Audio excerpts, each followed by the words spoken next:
ପାନ ଖଣ୍ଡେ ଆଣିବେ। ବୋ ପାନ କାଠ ଗଣ୍ଡି ଭଳିଆ ଠିଆ କାହିଁ ହେଇଛୁ? ଯାଅ ବୋଉ କଣ ବେ?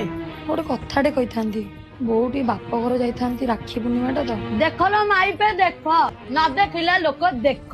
ଗମା ପୁନେଇରେ ଘରୁ ଗୋଟେ ଟଙ୍କାର ବାର ନାହିଁ। ବାପ ଘରୁ ଯାଇଥା କାଇଁ ତ ଭାଇକୁ କହୁନୁ ଭାର ନେଇ ଆସିବ, ତୋର ରାକ୍ଷୀ ପ୍ରେମ ଉଛୁଳିବ, ଭାଇ ହାତରେ ରାକ୍ଷୀ ବାନ୍ଧି ଦବ। ଦିନେ ନାହିଁ କାଳେ ନାହିଁ ଗମା ପୁନେଇରେ ଭାଇ ଭାଇ। ଦିଦି ବା ଆ ଘରକୁ ଆ। ଦିଦି ଜାଣିଛୁ ମୋ ହାତରେ ପୂଜା ପିଙ୍କି ପ୍ରଜ୍ଞା ସବୁ ରାକ୍ଷୀ ବାନ୍ଧିବା ପାଇଁ କହିଲେ, ମୁଁ କହିଲି ନାଇଁ ମୋ ଦିଦି ହାତରେ ଫାଷ୍ଟ ରାକ୍ଷୀ ବାନ୍ଧି। ପାଗଳଟା ଆ। ତାକୁ ଠାକୁରଙ୍କ ଭଉଣୀ ଖୁସିରେ ଅଛି। ଆରେ ମୁଁ ଚଳିବ ଥାଉ, ବାପା ଭଲ ଥିଲେ? ଆଉ ବୋଉ ଘରକୁ କିନ୍ତୁ ଭାରି ଯିବାକୁ ଇଚ୍ଛା ହଉଛି। ମୁଁ ନେଇଯିବି ଘରକୁ। କୃଷ୍ଣା ଆଇଲୁ ଆ। ଆଜ୍ଞା ବୋଉ।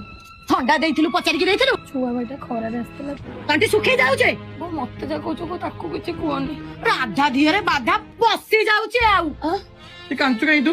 ନା ନା ଆଖି ଗୋଟେ କଣ ପଡିଗଲା। ନା ତୁ ସତ କାଞ୍ଚୁ ନା? ନା ନା କାନ୍ଦିବି ନାହିଁ, ଆଖି ଗୋଟେ କଣ ପଡିଗଲା।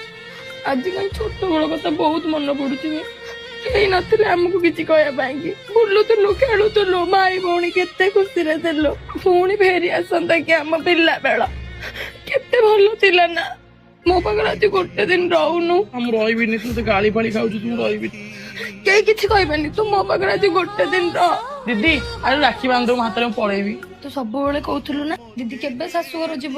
ତୁ ଏବେ ଖୁସି ନା? ତୋ ଦିଦି ଏବେ ବହୁତ ଖୁସିରେ ଅଛି। ନା ଦିଦି ନା। ସବୁ ବିକି ମୋର ମତେ ଛାଡିକି ଯାଆନି, ମୁଁ ଏଠି ଖୁସିରେ ନାହିଁ।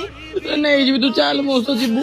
ମତେ ସେଇ ଛୋଟ ବେଳ ବାପା ମାମା ତୁ ଦିଦି ସମସ୍ତେ ଦରକାର, ମତେ ପରିବାର ଦରକାର ନାହିଁ। ସବୁ ବର୍ଷ ମୁଁ ତ ହାତରେ ରାକ୍ଷୀ ବାନ୍ଧୁଛି, ତୋ ଭଉଣୀକୁ ତୁ ରକ୍ଷା କର, ମତେ ନେଇଯା। ନେ ଖର୍ଚ୍ଚ କରିବୁ ତତେ ରାକ୍ଷୀ ବାନ୍ଧିଲୁ ଆର ବର୍ଷ ତ ରାକ୍ଷୀ ଆସିବ। ଦିଦି ତୁ କାନ୍ଦିରେ, ମୁଁ ଯାଉଛି। ମୁଁ ଆଉ ଆସିବିନି, ଯାଆନି ମତେ ଛାଡିକି। ମୁଁ ଆସିଛି। କାହ୍ନା କାହ୍ନା